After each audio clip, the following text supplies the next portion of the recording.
Welcome to our 10th lesson. In this lesson we talk about loss, grief and bereavement. Please be aware that discussing loss and grief may affect your emotions and personal grief process if you have experienced significant losses at any time in your life. It is very important to notice your reactions and possibly seek help if needed. This session concentrates on loss, grief and bereavement. We will take a look at the definitions, healthcare relevant management strategies, and inspect helpful and unhelpful coping strategies. Identify and describe the losses, and their impact, that patients and their families face across the illness trajectory and, for families, after death. Describe and differentiate between loss, grief, bereavement and mourning, including triggers for abnormal or prolonged grief reactions. Describe normal grief patterns. Identify common loss and grief models and describe their value for practice, including identification of complex grief. And give guidelines and tips for first intervention, after the loss. First of all, some general facts about loss, grief and bereavement. Why loss, grief and bereavement concern us all. Health and well-being are of importance to everyone. A diagnosis of Parkinson's disease has a significant impact on both the person diagnosed and their loved ones. Necessary supports for loss and grief are individual and requires understanding and active engagement with patients and families. According to Gofton et al., facing palliative neurology practice comes with three main challenges. Firstly, uncertainty with respect to prognosis, support availability and disease trajectory. Secondly, inconsistency in information, attitudes and skills among care providers, care teams, caregivers and families. Thirdly, existential distress specific to neurological disease, including emotional, psychological and spiritual distress resulting from loss of function, autonomy and death. Patients diagnosed with Parkinson's disease suffer from loss and grief caused by loss of autonomy, function and meaning. Caring for someone with the long-term progressing illness may cause feeling of loss and anticipatory grief, both experienced before a bereavement. Also, healthcare professionals may suffer from loss and grief in providing care for patients and their caregivers with life-limiting chronic conditions. For this reason, focusing on loss, grief and bereavement should be timely and continuous. Patients and caregivers should be advised to monitor their feelings of loss and grief, and provided with emotional, psychological and spiritual support and counseling, where and when needed. Furthermore, self-care strategies for healthcare professionals have to be considered and at place to prevent burnout and suffering from mental and physical ill health. Like in other chronic conditions, loss, grief, and bereavement is commonly experienced by those diagnosed with Parkinson's disease, caring for a family member with Parkinson's disease, and it is also common in healthcare professionals, who equally belong to the unit of care. Dealing with loss, grief and bereavement for the person themselves, their family and the professionals who care for them is intrinsic to palliative care provision. Most people manage loss by combining their own resources with support from family and friends. However, a minority of people are at risk of developing complications or difficulties in their grieving. Healthcare professionals have an important role to play in supporting bereaved people by providing information and support to all and by identifying those who require bereavement therapy or counseling. As healthcare professional, you should understand that grief is a normal and appropriate response to loss which has physical, psychological, spiritual, emotional and social aspects that affect how it is experienced. Recognize the range of individual physical, psychological, spiritual, emotional and social responses to loss and grief. Recognize the factors which may put a person at risk of encountering difficulties in their grief, whilst also remaining aware of the resources and resiliencies that are particular to each person and family. Demonstrate an ability to engage with a person who is experiencing loss in the context of professional scope of practice and/or role. Assist the family to access bereavement information and support at a level that is appropriate to their needs. Furthermore, you should understand the personal impact of loss, grief and bereavement, and recognize your own loss responses and engage in activities that maintain your resilience on an ongoing basis. Possess a level of self-awareness that prevents your own experiences of loss from negatively impacting on the person with a life-limiting condition or their family. Demonstrate understanding of normal and pathological responses to the diagnosis or prognosis of a life-limiting condition, and an ability to address the immediate management of such responses. Work in partnership with parents, guardians and other family members in order to prepare and support children and vulnerable adults for the loss of loved ones. Facilitate the person with a life-limiting condition and their carers to express their thoughts and feelings relating to illness and loss. At this point we have used the words loss, grief, bereavement and mourning. Hence, you might want to ask yourself, what do the terms loss, tangible or intangible, grief, bereavement, mourning mean to you? Let us take a look at available definitions. Loss refers to a situation when you no longer have something because you don't know where it is, or it has been taken away from you.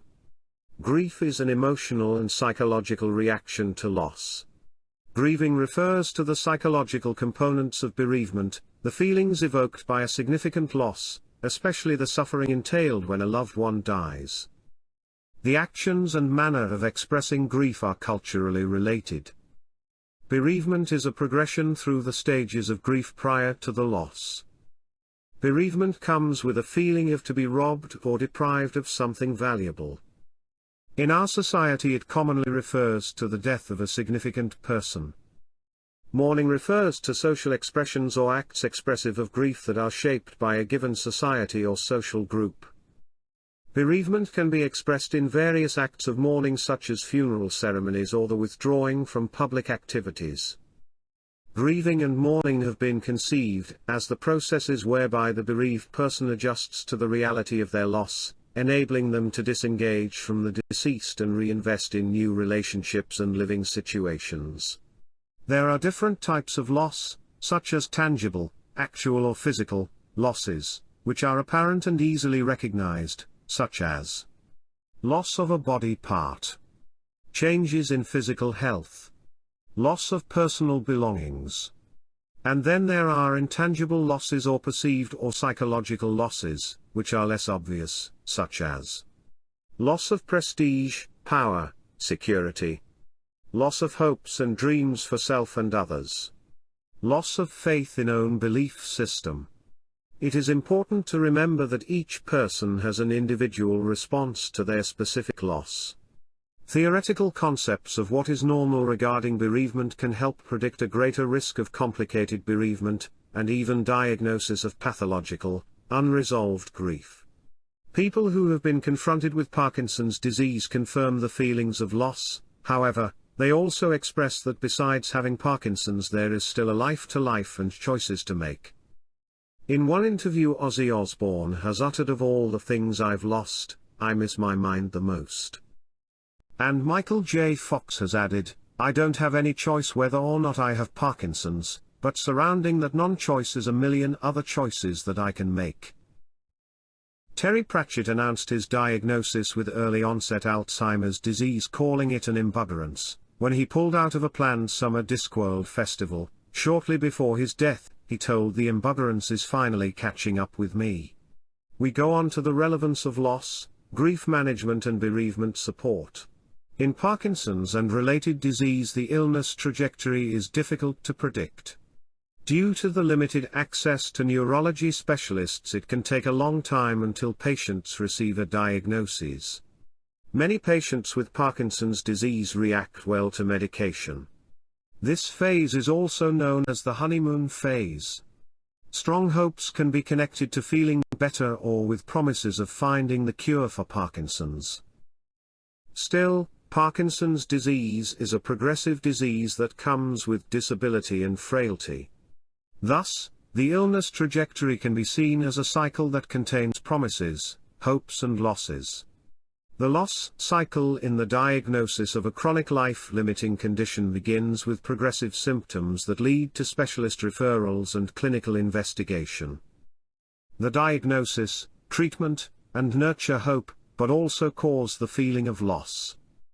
When symptoms, disability and frailty progress and treatments fail, the loss experience is to be seen as a cycle, which needs careful monitoring. The diagnosis of neurodegenerative disease is devastating for patients and their families and comes with many uncertainties. It challenges the patients emotionally, compromises identity, challenges independence, forces patients and their caregivers into social isolation, and threatens the ability to find meaning and purpose in life. The bodily failure and Parkinson's-specific symptoms such as tremor, drooling, incontinence, may make patients to withdraw themselves from friends and family and social activities. Accordingly, the most difficult challenge for people with neurodegenerative diseases is maintaining a sense of self in the context of a neurological condition. Accordingly, Penner and Roger suggest care must attend to the deep needs of these individuals by communicating in a style that addresses both emotional and cognitive needs of patients, by thorough and holistic assessment, and by appropriate referrals. Since many people are unaware of the physical demonstrations of Parkinson's disease, stigma may arise due to visible symptoms experienced by people living with Parkinson's disease. Shakiness, the inability to talk or to stand still, as well as cognitive decline, lead to negative misconceptions in public environments. Some patients share instances of being characterized as lazy or looking a little slow. A few described being mistakenly perceived as drunk due to the uncontrollable motor symptoms or the inability to complete tasks. Stigma may also be a result of relational and communication problems. In addition to being misperceived due to physical behaviors such as tremors, facial muscle rigidity makes it difficult for people living with Parkinson's disease to express themselves and convey their beliefs. This causes progressive frustration, especially with family members or caregivers who have replaced them in discussion or decision-making. Consequently, it is common for patients to complain about not receiving the right time to express themselves and therefore not receiving the adequate help or treatment.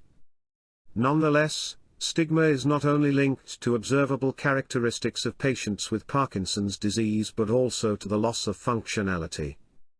Stigma may also be self-attributed when patients develop a physical dependency and lose autonomy. Another reason for social stigmatization is due to the common belief that Parkinson's is a disease only for old people. This prejudice is strong in society, including family members. Altogether, stigma results in patients feeling ashamed and embarrassed, which often leads to isolation and therefore declined quality of health. Thus, it is crucial that patients are in contact with their friends and family so that their physical and social needs are met. By doing so, it may guide healthcare professionals and caregivers to a more fitted and tailored manner of treating the patient. The patient and caregiver-centered care is of particular importance as the family members feel equally sad due to the diagnosis. They experience fear, because of the uncertainty of the future, lack of knowledge and difficulty of accepting the disease.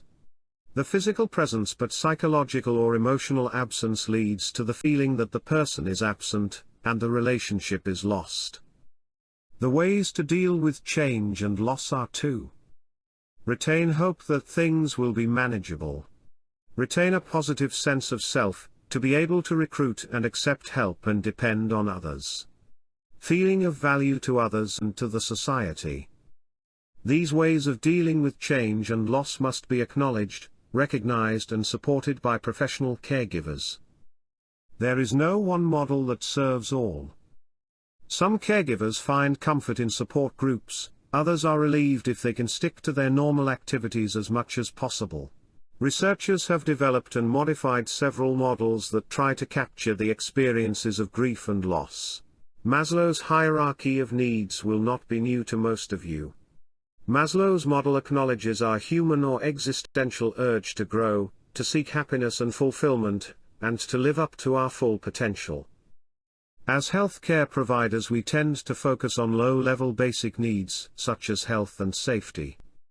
In order to deal with change and loss, patients need to be adequately supported to maintain hope that things will be manageable, retain a positive sense of self, accept help and be able to depend on others, feel of value to others or society.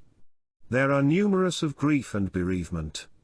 Whilst most models of loss concern the experiences of carers coping with bereavement, it has been suggested that they are equally explicable to those facing any significant losses, including those caused by advanced, non-curative illness.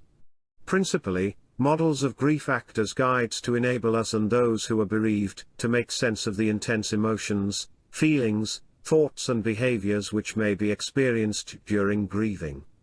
Elizabeth Kubler-Ross has been widely acknowledged as one of the foremost authorities in the field of death, dying and transition. She recognized grief as a distinct syndrome in dying patients with 5 stages of adjustment to the loss: denial, anger, bargaining, depression and acceptance. In the last book Elizabeth Kubler-Ross co-authored before her death, she states that her stages of grief have been much misunderstood and misrepresented over the years. They are not stops on some linear timeline in grief. Not everyone goes through all of them or goes in a prescribed order. This model also does not adequately address the physical symptoms of loss or spiritual questioning, for example whether this illness is balancing out a previously overly contented life. There are different views and theories regarding loss and grief. However, it is essential that people adapt to their loss by working through the phases, tasks or stages of grief. People cannot handle the emotional impact of a loss until they have come to terms with the fact that the loss has happened. The concept of elaboration or grief work arises from Freudian conceptualizations. Mourning is invariably the reaction to the loss of a loved one, or an abstraction that has taken its place, a homeland for example, or freedom, or an ideal or so on. Well, what is the work of mourning? I do not think I am forcing things if I describe it in the following way: the examination of reality has shown that the beloved object is no longer there and is beginning to demand that all libido be withdrawn from what is connected with that object. However, once the work of mourning is completed, the ego becomes free and uninhibited. The grief work for Freud is therefore that libidinal disinvestment that the ego should do towards the lost person, the object, in order to become available again for new ties. However, according to Philippe Forrest, grief does not involve an elaboration, but a sacrifice.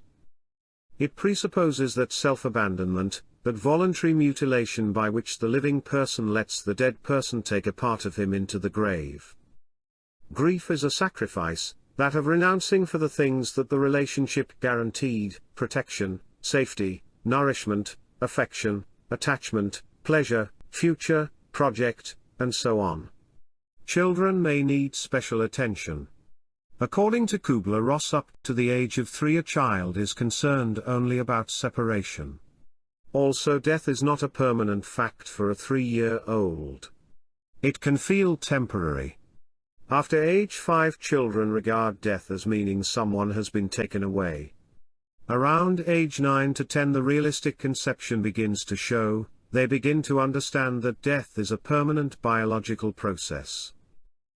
Accordingly, in smaller children the feeling of loss and the anxiety related to loss and grief may be a sudden burst of feelings and unexplained emotions that vanish equally fast, but still need full attention.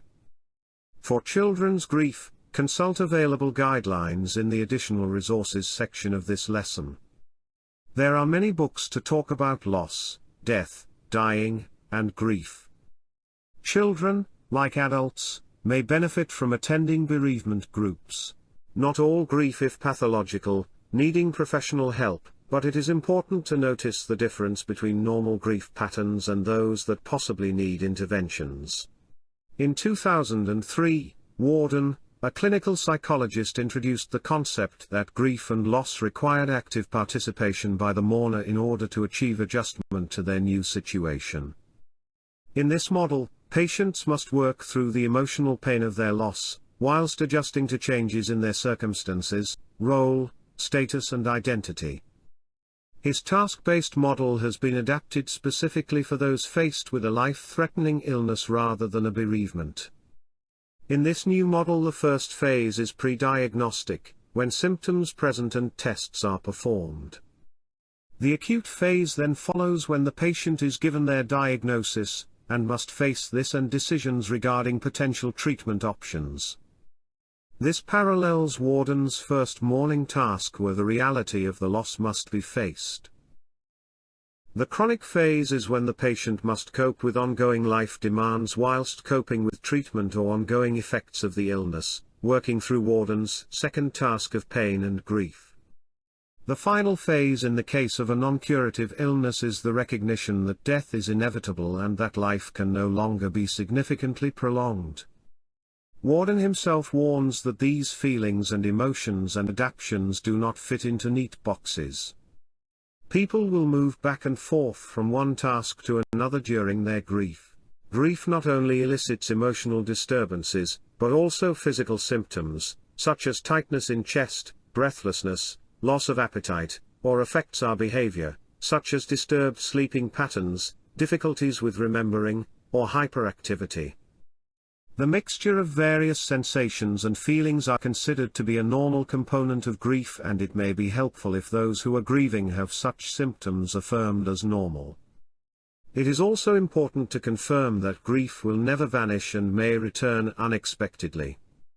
Rituals related to mourning are to guide people through the most difficult times. However, the secular world does not provide time for such mourning rituals and expects people to return to work, which may complicate the grief and bereavement.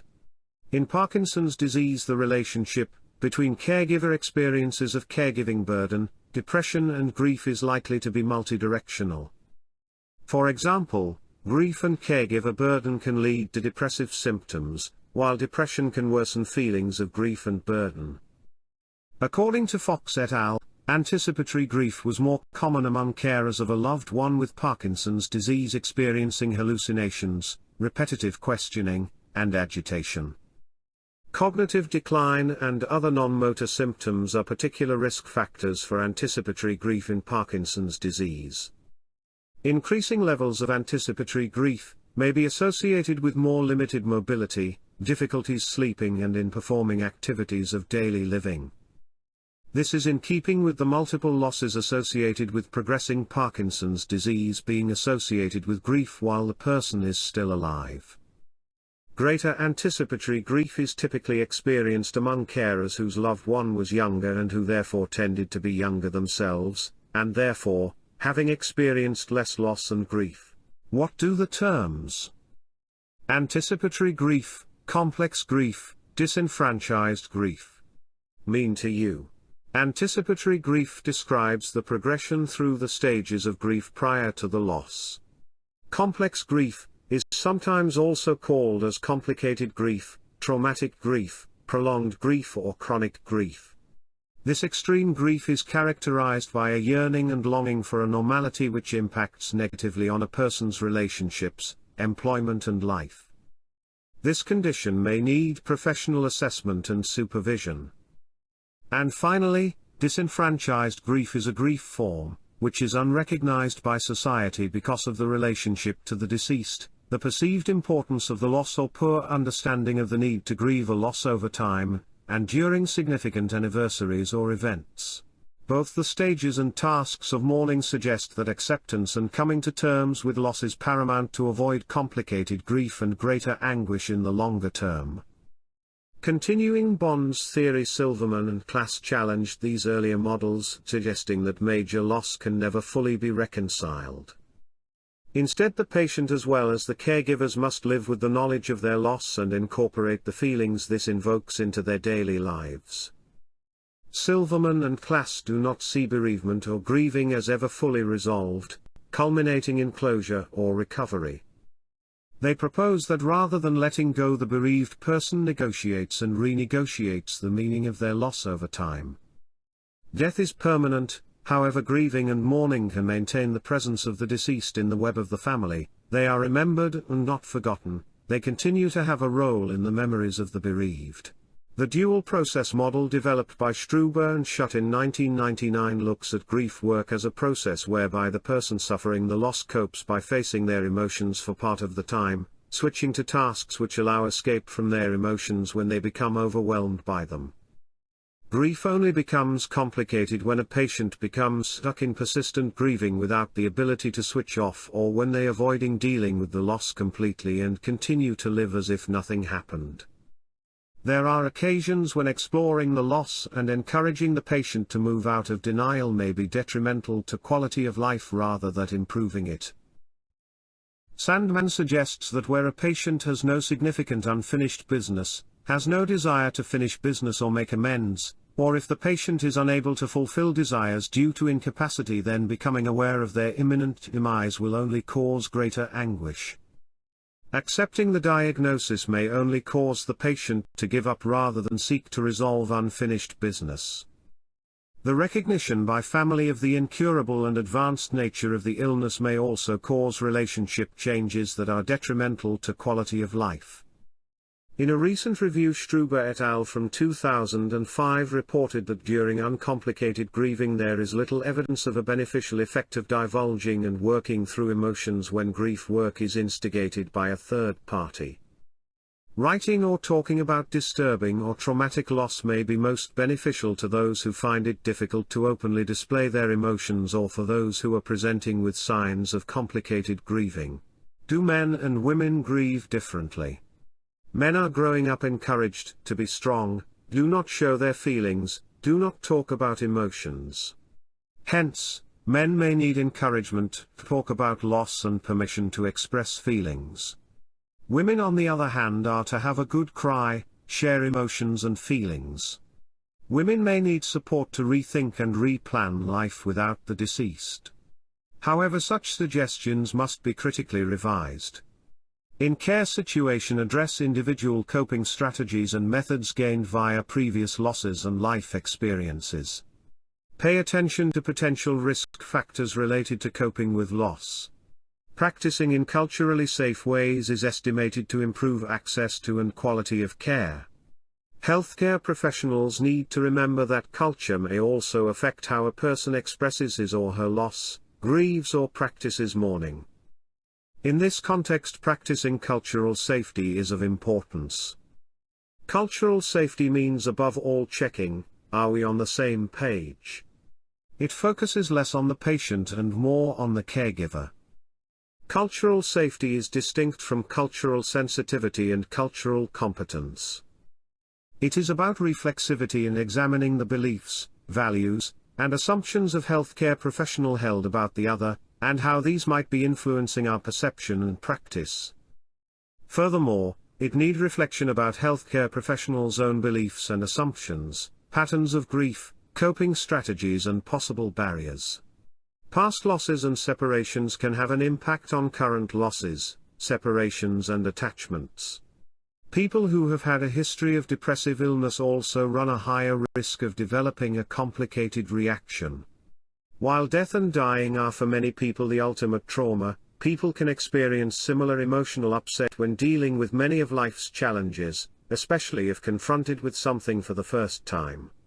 Clinical indicators of poor coping include perceived overreaction to bad news, psychological or behavioral restlessness, unusually high anxiety, excessive and persistent over-idealization of the future, persistent obsessive thoughts and preoccupation with the patient's well-being, inability to experience the various reactions typically found in people dealing with bad news, inability to articulate existing feelings and thoughts, chronic anger or combination of anger and depression.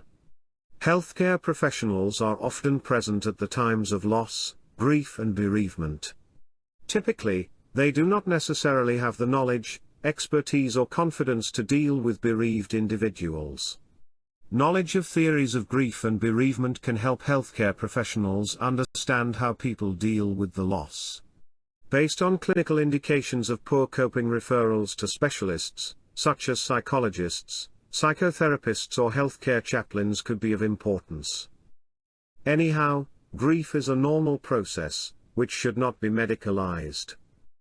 Furthermore, there is no normal in grief, as it is a unique experience. Every health professional working within palliative care needs to be aware of the psychological and spiritual needs of the patient and their family when adjusting to a life-limiting diagnosis. Current pressures in healthcare mean that physicians and other providers are pressured to act quickly, offering answers and quick fixes to complex multi-layered problems. Conversations with patients who are dying cannot be conducted in brief visits and often involve questions that have no answers. Trying to answer unanswerable questions may prevent the patient from further sharing and exploration of issues that are important to them. Being open about death allows the patient's focus to shift from the medical management to dying. Patients should be given resources and opportunities to search for meaning and purpose, if that is something they wish to explore. Having someone to talk to who is not sharing the burden of grief personally can be very helpful in allowing patients and carers to express their grief. Only by listening to the patient's full life story, told in their own words, can the full impact of their losses truly be understood. Armed with this insight, health professional can provide tailored meaningful treatment, which meets the needs of the patient and provides direction for the development of better care in the future. Attig describes the need to make meaning in the world following loss with emotional, psychological, behavioral, social, intellectual and spiritual transformation. A health system that focuses only on the physical does not afford patients the time, resources and attention to focus on this important aspect of their care. The quality of the relationship between the patient and health care workers has been shown previously to profoundly affect patient preferences and decisions surrounding care. If the relationship is one-dimensional, focusing only on medical and physical symptom management, this will also provide an unsatisfactory experience for the health professional, and psychological and spiritual adjustment to impending death will occur for neither party. There are things that families would like healthcare professionals to know. These are as follows. There is no right and wrong way to grieve a loss. Grief may involve extreme emotions and behaviors. There is no set timetable for grieving. Do talk, even if you don't know what to say. Knowing that you empathize is a good start. Do listen, it can be more important than what you say. Sometimes families just need to know that they are heard. Healthcare professionals need to ensure that they respect the individuality of the person and offer appropriate person-centered care and support. Connectedness is needed to understand and be aware of all the different factors that can influence the grieving process to be able to offer sensitive support to individuals who are suffering from loss, grief or are bereaved. And here are some final thoughts regarding loss, grief and bereavement. Health and well-being are of importance to everyone. Better palliative care happens when we listen to the concerns and wishes of patients and families, what matters most to them and not just what we can treat or we perceive to be important. Necessary supports for loss and grief are individual, and requires understanding and active engagement with patients and families.